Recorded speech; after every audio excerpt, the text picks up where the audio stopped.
What is up, everybody? It's Dr. Vibe here, host and producer of the award-winning Dr. Vibe Show, the home of Epic Conversations. I'm the host of Epic Conversations, 2018 Innovation Award winner, given out by the Canadian Ethnic Media Association. One of the number of different things I do, good and fine, is I host and co-produce monthly online conversations for fathers that are co-sponsored by Dad Central, Canada's national fatherhood organization, and Dove Men Care. And you know what I'm going to tell you? You're blessed, highly favored, a magnet for miracles, and a solution for someone's problem. Thanks to everyone who's watching this live on the replay. It's appreciated and not taken for granted. If you are somewhat of a follower of the Dr. Vibe Show, the home of Epic Conversations, you know I love bringing new friends into the family. So we have another new member of the family tonight. Her name is Stephanie Yee. She's a PhD candidate in counseling psychology at the University of Maryland, College Park.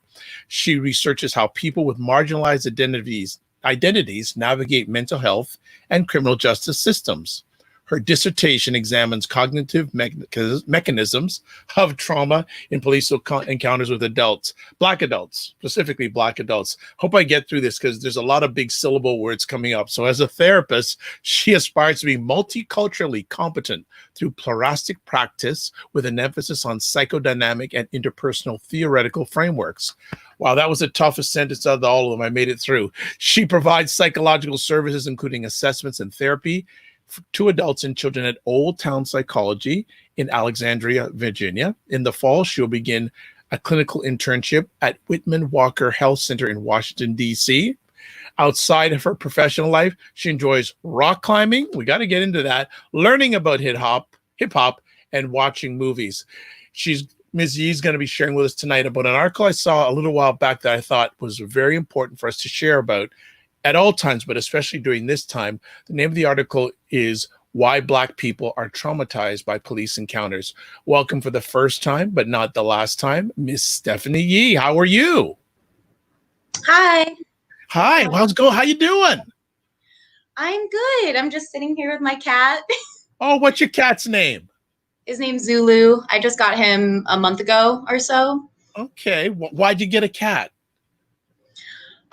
I feel like I've wanted a cat for a long time, and I feel like a pandemic is as good a time as ever. I've been able to socialize him to my home, and I spend all day, every day with him. So very nice, very nice. So I'd like to thank you and your cat for joining us tonight for the first time, and thank you for a great article. But before we get into the article and really dig into it, I'd like to know a little bit more about yourself, where you grew up, how did you get into the world of psychology and the trauma service and all that. So can you share a little bit with us? Sure. So I'm originally from Concord, New Hampshire, where I was born and raised. I attended the University of New Hampshire, and I think for the longest time I knew that I wanted to enter a helping profession. I just wasn't sure what that would look like. And I think, I took some psychology classes, and I went through a brief stunt where I thought I was going to be an actress for a while. So I took some theater classes as well. But I think ultimately I continue to come back to people and my love for people. And I ultimately decided to pursue a PhD in counseling psychology because I enjoy working individually with people, but then that PhD component is the research component. And so kind of being able to work with people and at the same time, hopefully engage in meaningful research. I feel like just this program that I'm currently in, I'm entering my 5th year. I feel like it all came together. Wow, fantastic. When you chose that journey, what were your parents' comments? Did they have anything? What are you doing that for? Were they all for it? It was a mixed bag. I think ultimately, I grew up with my uncle and his partner Bruce, and I think ultimately they support me in what I do. My uncle is actually a social worker, and so he was already super into the helping profession, and I feel like a lot of my passion kind of came from that. And then in terms of pursuing a PhD, it was just sort of like, oh my goodness, you need to go all in with everything. Okay, all right, we support you. It was kind of like that. Now, how long of a journey? Like when I hear PhD, I'm going, you must have been in school for a while. Yeah, and still going. So it's 4 years of undergrad, and the program I'm in now is 6 years. So I have 2 left. I've been here forever. I'm ready to get the hell out, honestly. Oh my gosh. Like, so 6 years in total after you finish. Yes. Yes. How do you do it? You must really love it. Or you're cray cray. One of the two, right? A little bit of both is how I get by, honestly. Good. I'm gonna ask you to vision a little bit. The day you graduate, what are you gonna do? Oh my goodness. Honestly, I haven't even thought that far ahead. I'm gonna celebrate for sure. Gonna get together with friends and family and take some time off, honestly. I think maybe this is just like a dream of mine, but I really would love to take like a few months off of academia and professional life, to like get some traveling in. I know that's kind of cliche, but I really would love to just visit a bunch of state parks or leave the country. I've never left the country before. So I just want to do all the things I didn't get to do because I'm getting a PhD right now. Okay, so let's vision again. You've graduated, and I have the pleasure to say, here's a ticket to anywhere in the world. Where would you want to go?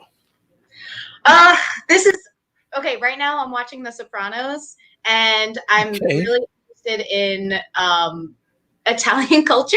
And right now, I'm learning a little bit more about like the mafia and that sort of thing.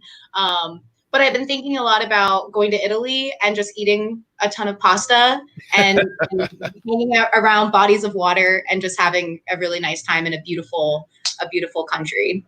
Excellent, excellent. Well, let's get right into this article that really caught my eye.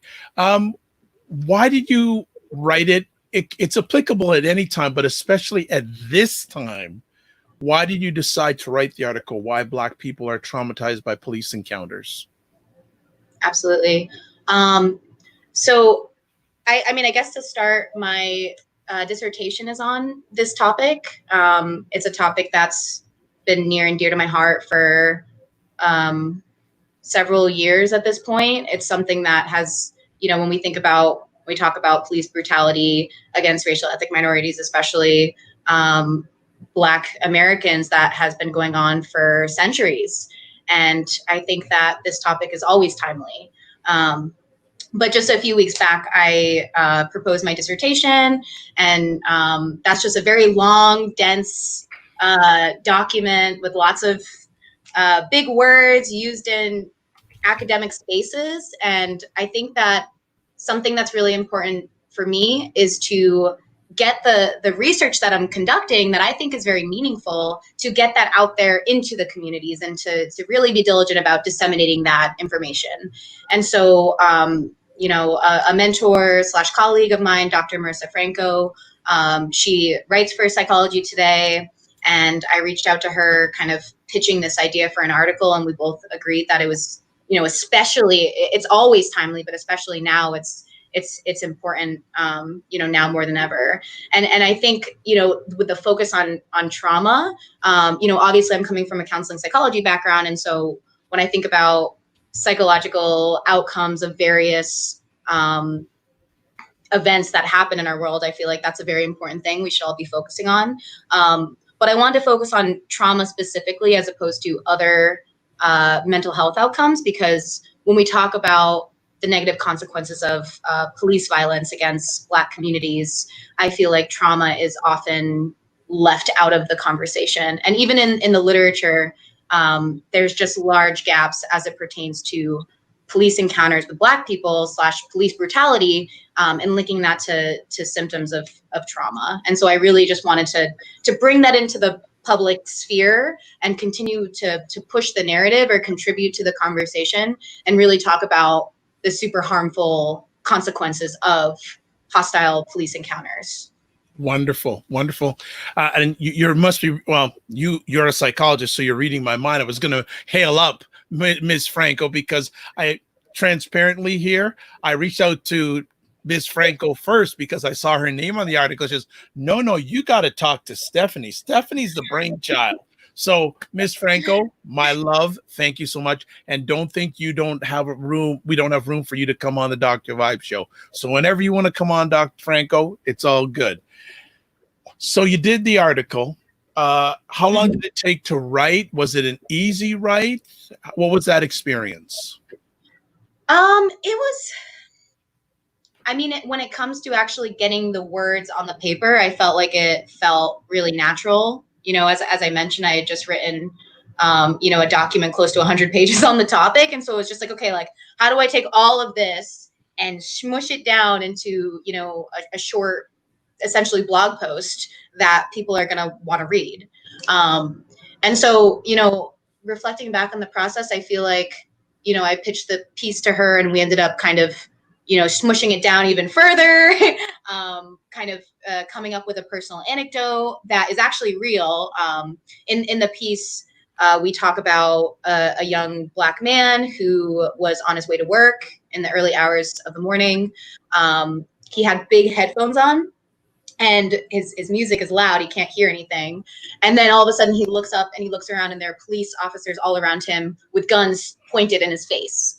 And I thought that was such a profound story that I heard from someone that I just met that day. I stopped in a restaurant and I spoke to him for a few minutes and that story just came out. And I think that was huge for me, like meeting people for the first time. And these stories of trauma are just right on people's fingertips because they experience it every day. And so when it comes to kind of pulling together that personal anecdote, pulling together some of the research and trying to thread it together, I feel like it kind of came naturally.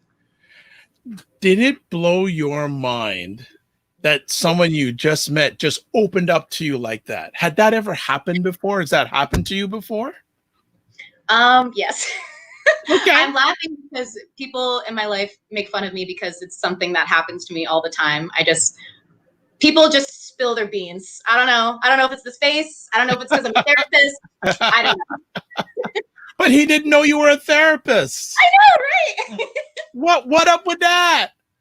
I know. Oh my God. I also feel like a big part of it is when I'm an extrovert, so I love talking to people, and that's why I'm glad to be here because I love talking to people. But when I met him, we were just making small talk and we were just like, hey, how you doing? And I was honest and I was just like, you know what, like this was at the peak of the protests in DC. And our country was and still is on literal fire. And I was just honest with him about that. And I was like, honestly, like the events of the world are weighing heavy on my heart. And it's been a, you know, super emotionally exhausting time. And so you model that, you engage with people at that level and they, you know, meet you there. So I want to get some clarity. Was the idea of writing this article, did it happen before you met this young gentleman, or was the meeting of this gentleman the catalyst of the article? Oh, that's such a good question. Honestly, I can't speak to any specific catalyst. I think it was a combination of so many things. What was happening in the world? The fact that, you know, all of the research that I had sifted through was at my fingertips because I had been so immersed in it for so long. Meeting this person, hearing other people's stories, engaging in activism on and offline, just it was all happening all at the same time. And it just felt, you know, like it was an important time to do that. Okay. I'm just referencing the article as we have this conversation, and I love your definition of racial trauma occurs when a racial minority survives a racist incident, such as discrimination or racially motivated physical attacks, and experiences trauma symptoms.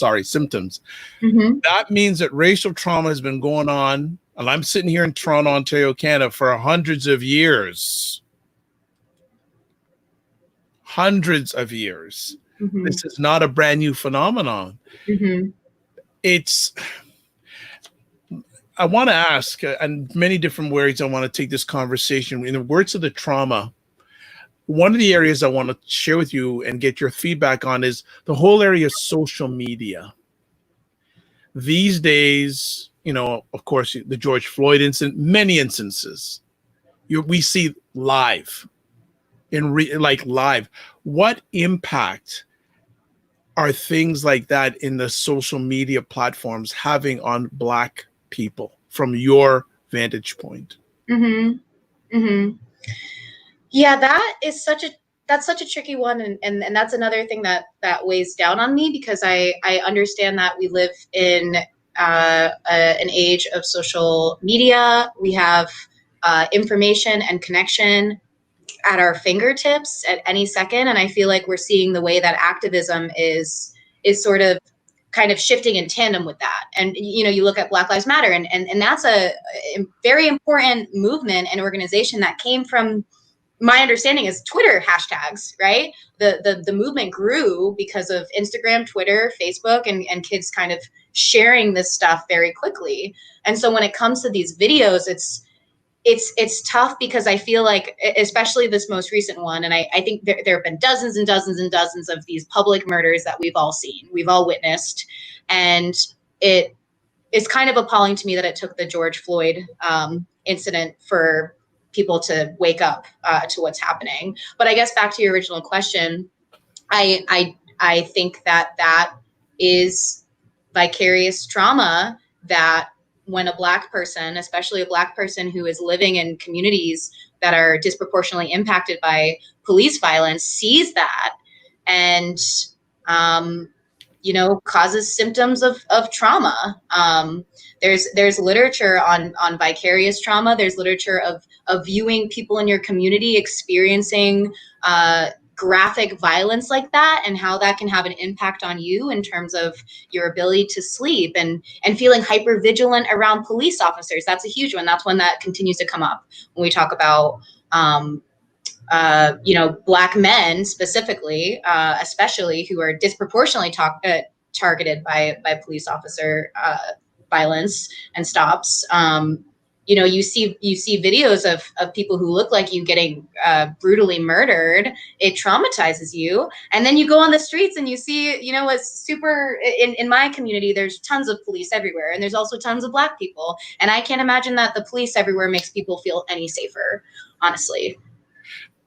We're going to go down a number of roads with just that. What you just shared there, there's a number of different avenues. Mm-hmm. What Black life has enough trauma even before this subject.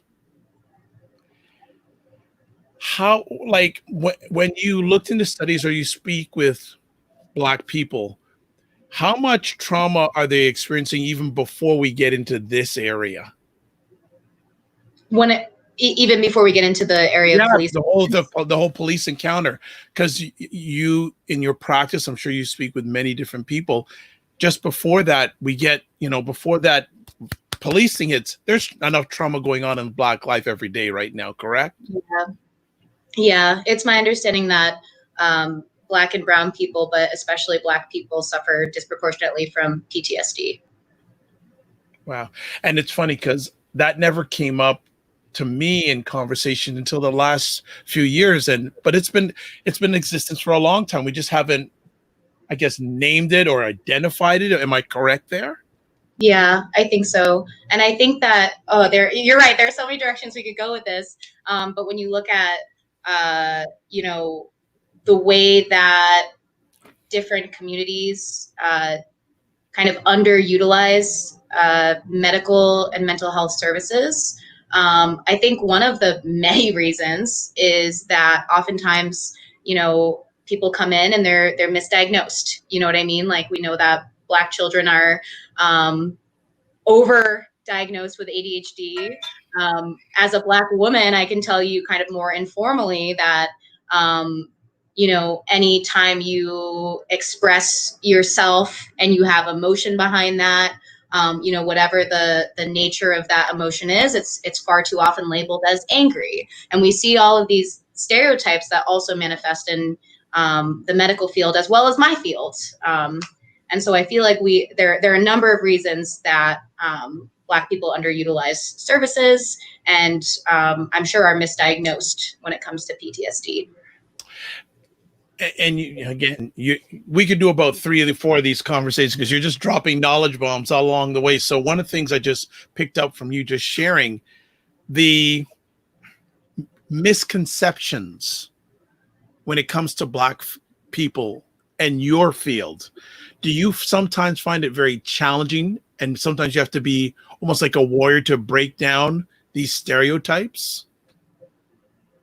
You mean break down the stereotypes as I'm working with people, Well, or? not, but just in your profession, because you talked about angry black man, angry black woman.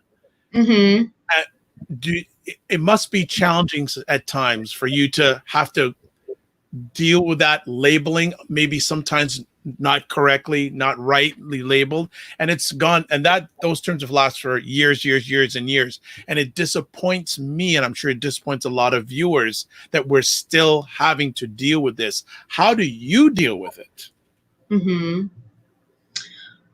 Me personally, I am angry. You know what I mean? It's Yeah. tough.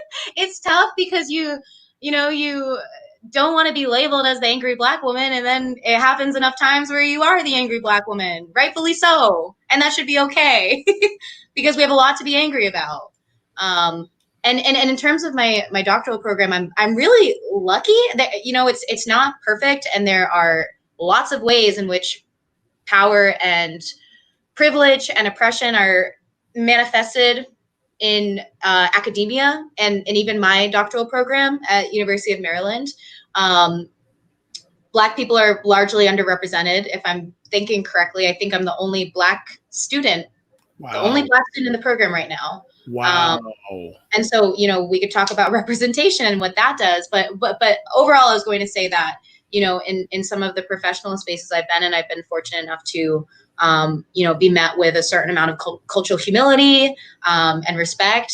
Our program is very diverse in different ways, and we've normalized conversations like this. We've normalized conversations about identity and the ways that our identities can shape our experiences. Okay. Before we go any further, just want to shout out Evangeline and Melvin. Thank you for coming in live. And if anyone have any comments on any of the platforms, Facebook or YouTube, type them in. BAA Media is watching everything in real time. Any questions you have, please. Stephanie's here to rock and roll with them. And if not, her cat will answer them for you. So just make sure you got that all down. I want to ask the lack. Now, I'm not going to make that assumption. Do police acknowledge this situation in your research or in your conversations? Have you ever seen them even? I can see by your smile. It's all right. Uh, I guess, okay, I'm speaking from my experience, my experience consuming information.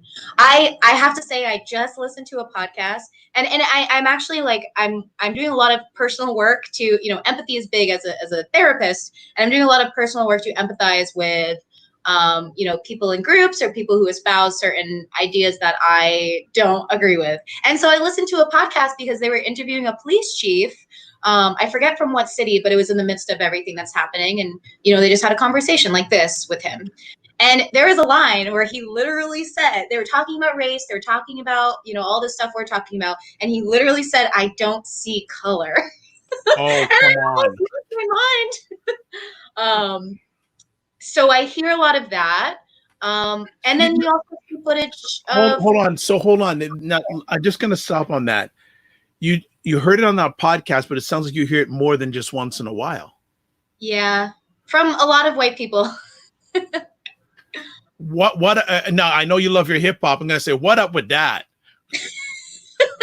It's awful. It's harmful. Colorblind ideology is just harmful. I think it comes from a lot of well-intending, usually white people, sometimes people of color, but I feel like it erases the experiences of Black and brown people, the real life racialized experiences many of us have in this country. And so when you say something like that, you're erasing history, centuries of trauma and ongoing racial oppression. It just does nothing to help at all. It only is harmful, in my opinion. And I hear it far too often in 2020. I can't believe we're still hearing that. Colorblind. Wow. Melvin is saying, sadly, we fail to embrace the anger and shed light on the perpetrators that incessantly fuel that anger. Yeah, Stephanie, you're nodding your head, so you agree with that comment big time. I'm trying to, and it's not surprising to me, but you're hearing this colorblind stuff. I'm just going, wow, like, how much work do police, not gonna say all, but a number of police departments, how much work did they need? Like one person the other day told me, I think the police have PTSD. Mm-hmm. Like, do you, and I don't know any of the people you spoke with, but they think that, did they ever say that the police are bringing their trauma and taking it out on Black people? I mean, I think that a big part of the conversation is that, police officers are working under extremely high stress situations that are often traumatic. And so, part of me can empathize with that side of things. At the same time, I think that, we live in a white supremacy, and all of us have internalized aspects of that, including police officers. And so I feel like because they are they're law enforcement officials who are given a gun to protect us. I think that we need to hold them to a higher standard. They're killing people. They're killing people. So, I mean, I understand that, and I think that we need to normalize receiving mental health services and talking about mental health services among police culture, because I know that it's super stigmatized and a lot of aspects of police culture. It's very complicated, but I think ultimately I think we should hold them to a higher standard. Okay, Melvin Lars is saying here that's intentional by design. By doing so, they do not honestly acknowledge their denial of what actually is occurring in their real time. Wow. And I think Melvin has some experience in that area. So I know that he's coming from a knowledge-based place. So I agree with that. I would find it very fascinating if you ever in your journey would have this type of conversation with a group of policemen. I would find that fascinating. I would like to throw a bunch of research at them because I feel like there are still people who don't believe that there are racial disparities when it comes to policing and the criminal justice system as a whole. And we see racial disparities at every single level of the criminal justice system. And I think it starts with policing. And I hear from people who believe different things than I do, I guess. It's kind of things like, oh, well, there's more crime in Black neighborhoods, or, it's because of the way that Black people act in encounters with police officers. And no, if you look into the research, it completely disputes that. When you control for all other factors, when you control for neighborhood, clothing, behavior, there is still a difference in the trigger, like if an officer's propensity to shoot a Black person over a white person, and that happens even when you control for all these other factors. And that's in very recent research, and it's pretty consistent across the board. And so I feel like officers who say I don't see color, or who don't acknowledge that there's a problem, I feel like that it's willful ignorance at this point. There's no excuse to not stop and say something needs to change. It's disappointing to see that again, I'm not blanketing all the police. Please, everyone, listen carefully.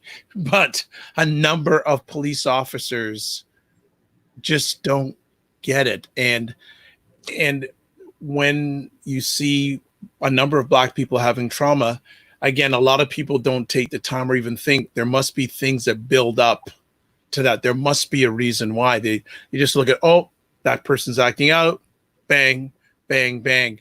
Yeah.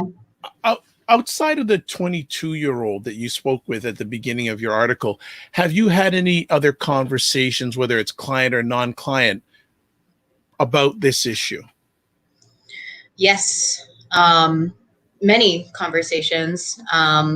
The first thing that comes to mind, and it's actually something that's important in my research because I'm interested in trauma, when it comes to police encounters, but I'm also interested in attitudes towards police. And I think that public attitudes towards police are super important for us to understand, because not only are people living in fear of police, but their negative disposition towards police is preventing them from calling the police in times of need. And I spoke with a Black woman who recounted a story that was exactly that. It was like stuff that I was reading in my academic articles, and someone's telling me a story where a Black man and a white man got into a fight in a predominantly Black bar.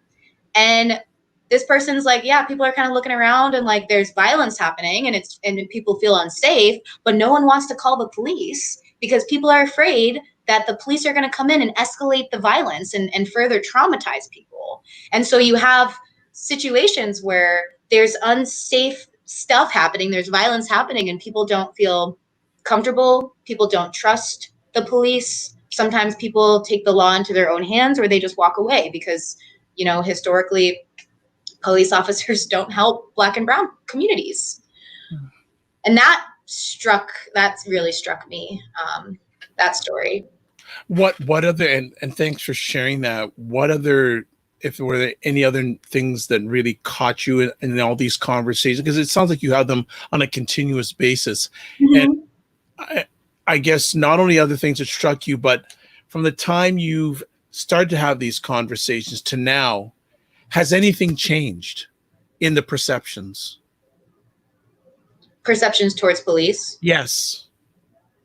Have they got worse? Have they stayed the same? Have they got, obviously they haven't gotten better, but have they got more intense, more anti-police? That's what I'm seeing. When we talk about certain movements, like defund the police or even abolishing the police, I have seen some of those conversations going more into the public sphere. I feel like they used to kind of be on the fringes or used to be considered more radical ideas, and now I obviously have very I hang out with people who are similar to me, and so maybe that's a result of my bubble that I'm living in here in DC. But I've definitely seen a lot more, negative attitudes towards the police as of late, for sure. Okay. And Melvin is chiming in here. He says, Dr. Vibe, I feel that they don't get it. Their wanton hatred kicks in and they continue their radical racial hatred by hiding behind the badge. I would love to hang out with you, Stephanie, and just listen to these conversations, because I think, and correct me if I'm wrong, I'm sure at times people must get very passionate and very emotional when they're sharing about this subject. And when you have these conversations with people, do they ever say, this is what's been going, this is the thought we've had for generation after generation? Do they get into that personal stuff, or do they get into stories, not only their own, but other people that they know that have been allegedly, because we can't prove it all the time, had mistreatment by the police? How personal? That's a great question. How personal do they get with you? Because you're the person they love to chat with, you tell me. So I know you make sure that it's a safe and brave space when they chat with you. I'd actually like to hear even one or two more stories, because you've given two already, the one in your article and one of the lady you just mentioned. What other stories could you share with us in the conversations that you've had? When it comes to, I feel like generally just a lack of trust and lack of feeling safe around the police. I think these communities are, the communities we're talking about are simultaneously over and under policed. So usually the conversations are just around, feeling like police officers are, being unfair or, not treating people the way that they want to be treated, or, police officers aren't businesses, so it's never the amount of policing that it needs to be. And I don't know the solution to that, but it's just, It's missing the mark. Right. In regards to the whole aspect of trauma, and you'd mentioned earlier on about the lack of services available to Black people when it comes to mental health or trauma, what are some of the things that you feel could be put in place to reverse this situation from a service end, like providing services to overcome the PTSD? What would you like to suggest and see? Yeah, I mean the question of accessibility comes up time and time again, and that's kind of an institutional problem. I think that we have a healthcare system that does not value psychological services. I feel like the way that it needs to, and far too often people need to spend ridiculous amounts of money on psychological services.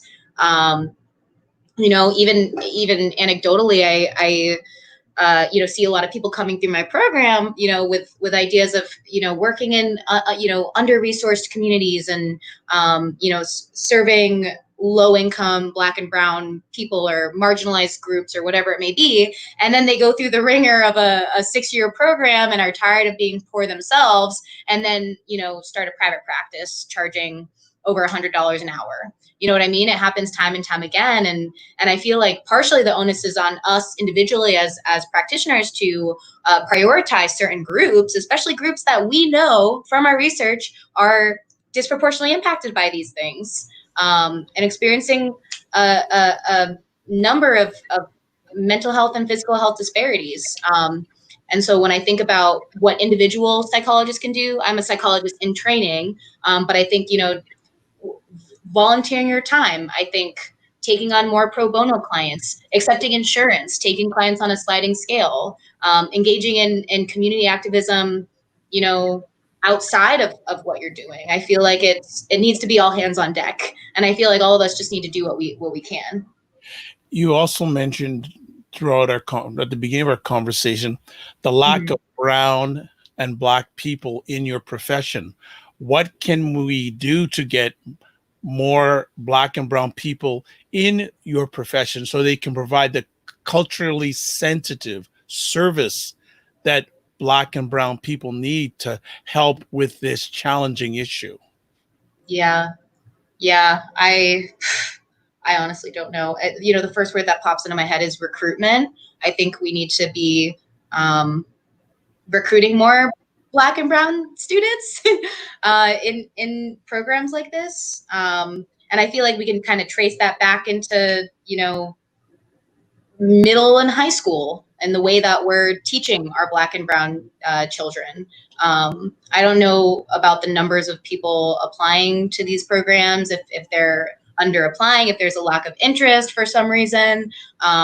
Sometimes in some communities, I know that there's a stigma against, counseling in general. But I just feel like more attention needs to be focused on getting, more Black people in psychology, because our voices matter. And I feel like, the Black people in psychology are the ones who are spearheading, I think is the right word, spearheading, work like this, work that focuses on Black people. It's just, yeah, it's super important. You bring up a very interesting point in regards to stigma. And Mm-hmm. in some areas of the Black community, the whole stigma of trauma, mental health still exists. So that could potentially be a barrier to get more brown and Black people into this area. Your thoughts? Yeah, that's something I've seen time and time again, with so many clients, so many clients, and so many just, friends and people I've spoken to. I think I went through a lot of time and a lot of liberal spaces in college thinking that the stigma against, mental illness and psychological services had dissipated. But absolutely it hasn't. And in some ways that's cultural. Some communities want to lean more into religion and spirituality. Some people want to keep family. Sorry, my cat. That's Some okay. Your cat's the co-star. Yeah, he's my co-star. He's just here getting some love. But when it comes to like family business. You hear that some people don't want their, dirty laundry aired out and, that sort of thing.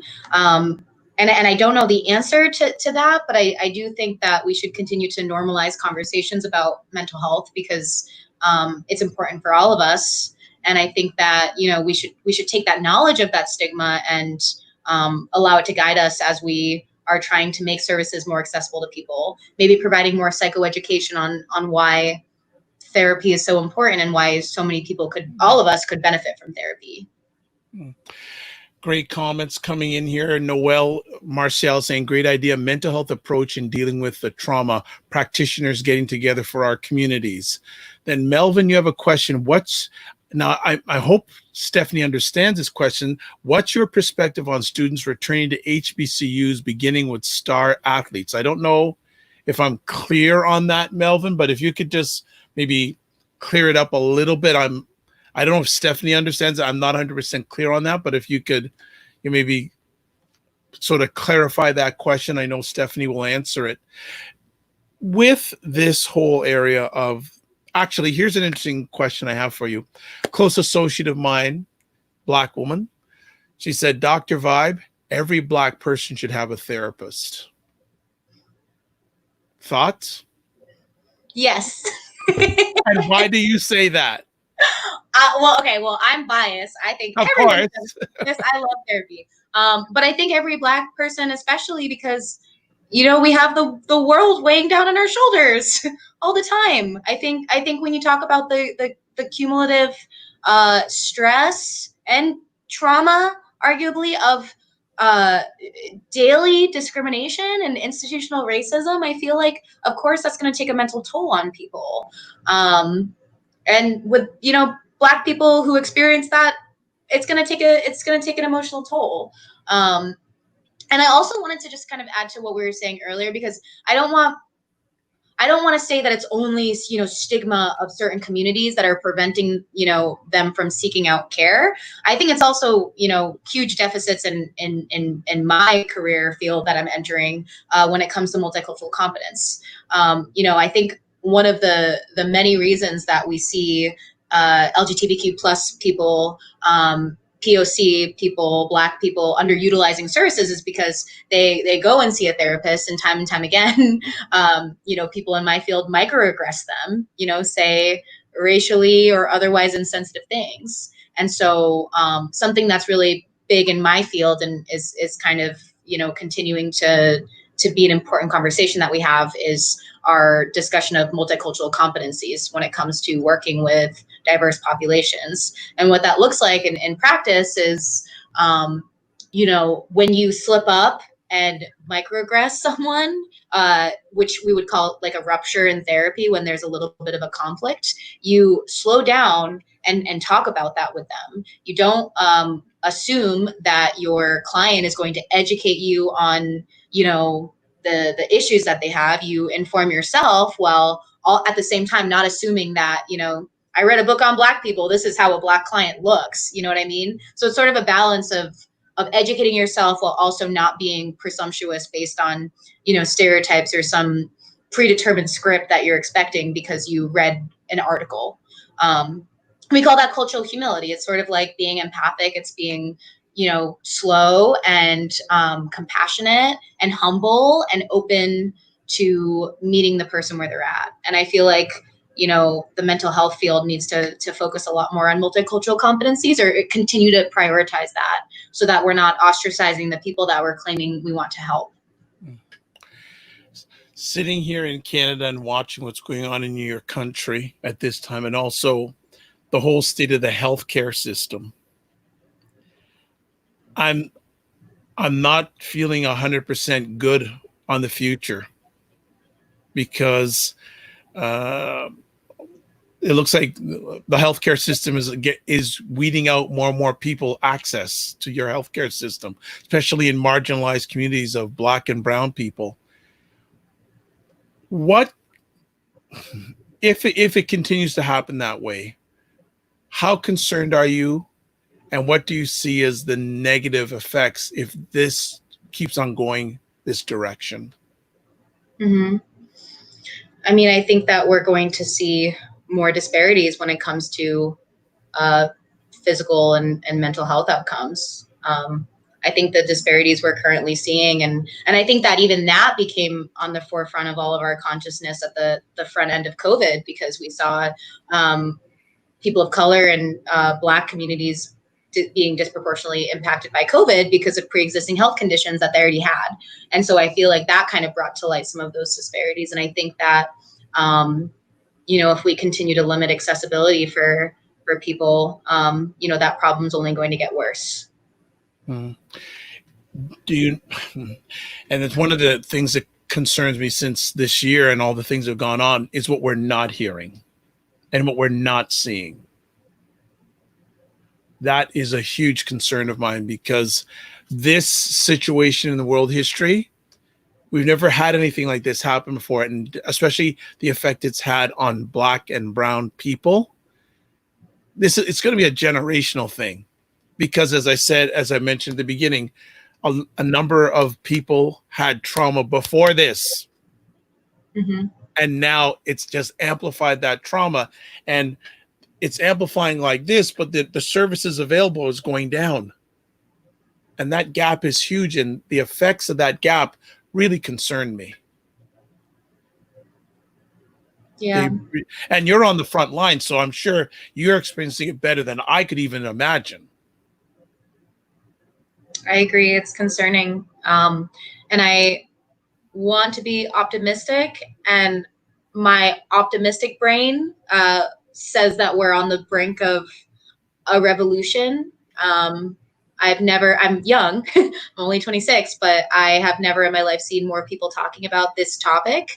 I've never in my life seen more people talking about race. I think I've seen it, talked about as, our country is having a reckoning with race. And you see, a lot more people engaging with some of these ideas, and a lot more, stuff about institutional racism. Like all of a sudden, everyone knows what institutional racism means. And I'm hopeful that because we're engaging in these conversations, it's going to catalyze some actual, structural changes.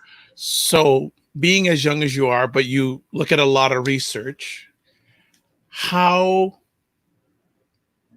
optimistic, you said you have an optimistic side of your brain, on a scale of 1 to 10, how optimistic do you feel you'll see radical change, not just change, radical change in your time? I'm not optimistic for radical change. Okay. Yeah, no. When you say radical, are you talking about like abolishing the police and abolishing prisons and that type of radical change?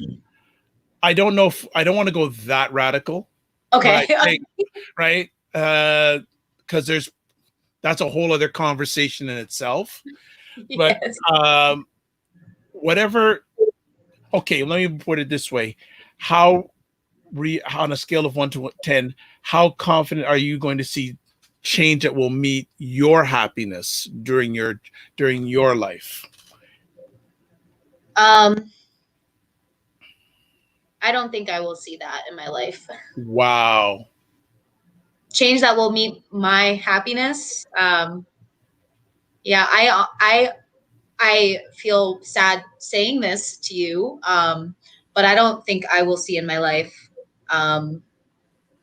proper justice when a white police officer murders a Black person across the board, kind of more, when it happens. Wow. I know that happens from time to time, but, in general, I don't think that I don't think I'm going to see that in my lifetime. Thank you for being so honest. And I hope and pray that people listen to what this young lady just said at 26 years old in America.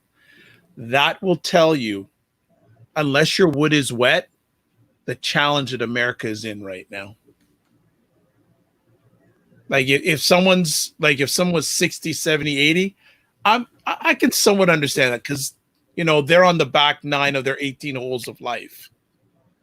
But you have so many things ahead of you, And for you to say that, that's an impacting statement on what your America's dealing with right now.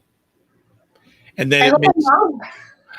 we hope you do too, but then it makes you even think more concerning about the people that we're talking about in this article. Yeah. What what light do they have to look for? Do they have do they have any light at the end of their tunnel? Do you feel that they do? I mean, I do think that we are going to, and we already have started to see tangible progress. I would like to be idealistic. It always feels like it's a conversation about idealism versus pragmatism, where I feel like ideally we would see no police officers murdering people and getting away with it, and a culture that normalizes that. But practically or realistically, we'll probably see fewer people getting murdered by police officers.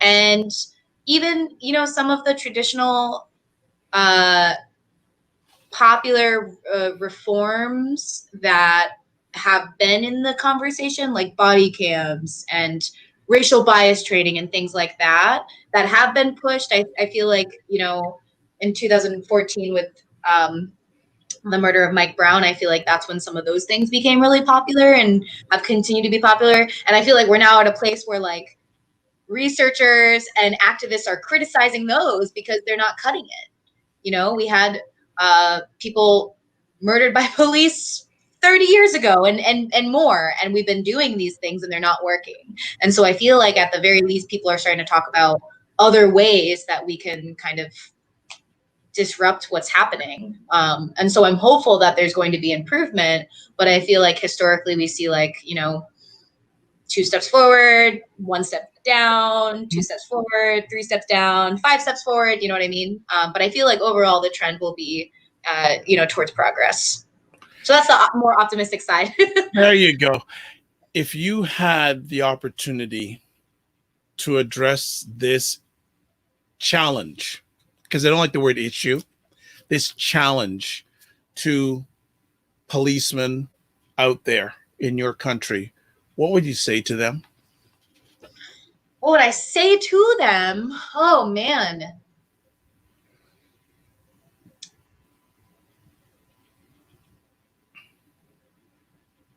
I would love for all of us to navigate these conversations, this global conversation and series of conversations that we're having, with an open mind and an open heart. And I think for police officers specifically, um, you know, I think we're seeing a lot of defensiveness, which makes sense. They're feeling like they're targeted. People devote their life to a line of work that maybe they perceive it as noble or helpful. And so that must be very disheartening when, you hear people saying, fuck the police and stuff like that. But I would love for people to be more empathic and more humble and just, approach these situations with more of an open heart and an open mind. Listen to Black and brown people when they're telling you something. I think that's huge. I feel like far too often we silence important voices in our country. And I would just like us to start from there. Okay.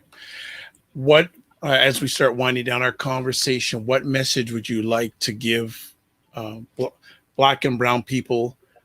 Two groups: those who are suffering from trauma because of this, and then what about those who are friends, family, the community, who, what can they do to help the Black and brown people that are suffering this police trauma? Mm-hmm. I would say for Black and brown people who are experiencing trauma to seek out help, seek out a professional who is trained to not only address trauma, but who is also works with Black and brown people. says something about that in their bio, that they care about diverse communities, because you don't want to be, accidentally re-traumatized by, a mental health practitioner who doesn't know what they're doing, or who doesn't, know how to work with, diverse groups of people. And so that's one thing. And I also feel like it's really important for people to lean into their social support systems. So, talk to your friends and talk to your family about what you're going through, if that's something you feel comfortable with. And ultimately, I think just, seek out the help, because it's really difficult to navigate something like that on your own. Okay. And I think when it comes to friends and family, just listen with an open ear and an open heart. And, even if you don't know what to say or what to do, be there for them, and just be present and humble. Okay. Stephanie, any final words before we close up this epic conversation? Well, the only thing I want to say is I feel like I came across as very pessimistic, and I just want to end it with an air of hope. I'm hopeful, and I think we should all be hopeful. And that's I would like to end on kind of hope vibes. Yeah. Well, you know what? You're being honest and real. So that's the most important thing, because I'm a firm believer, in order to get through, you got to go through. So let us hope and pray that this is a go through to where we need to get to. I hope so too. Yes. If people want to get in touch with you, how do they reach out to you? Sure. People can email me. Should I say my email? Yeah, absolutely. Sure. So you can email me at S as in Steph, YEE and the number 1 at umd.edu. Excellent. And on the replay, the post will go along with the replay of this epic conversation. I'll certainly share that email address, because Stephanie was so kind to give it. I would like to say thank you to everyone who may help make this an epic conversation. We had Noelle, we had Melvin, Evangeline, Lesline McEwen, who is a registered psychotherapist, I think about 30 years experience. And she says, seek help. Very, very important. And I just want to encourage, since it's about Black and brown people, if something is wrong, be humble. Don't be too proud not to ask for help. One of the things I'm noticing these days with people who are challenged, they're afraid to ask for help. Please ask for the help. It's not only going to make it better for you, but it's going to make better for everyone who loves and cares about you. I am Dr. Vibe, host and producer of the award-winning Dr. Vibe show, the home of Epic Conversations. I'm the host of Epic Conversations 2018 Innovation Award winner, given out by the Canadian Ethnic Media Association. Please note I also host and co-produce monthly online conversations for fathers that are co-sponsored by Dad Central Canada's National Fatherhood Organization and Dove Men Care. As always, I close out with saying, live your life as a dream. If you can dream it, you can make it. Sometimes you have to get stronger to get, sometimes you have to get smaller to get stronger. Block assumptions and aim bigger, aim better, aim higher, aim wider. Also like to thank BIA Media for making this another great production. If you want to get a hold of me, best place is at my website, drvibeshow.com. And as Robert Smith, the wealthiest Black man and Black person in America, said, don't waste this crisis. God bless, peace, do well, keep the faith, and walk good. Good night, everybody.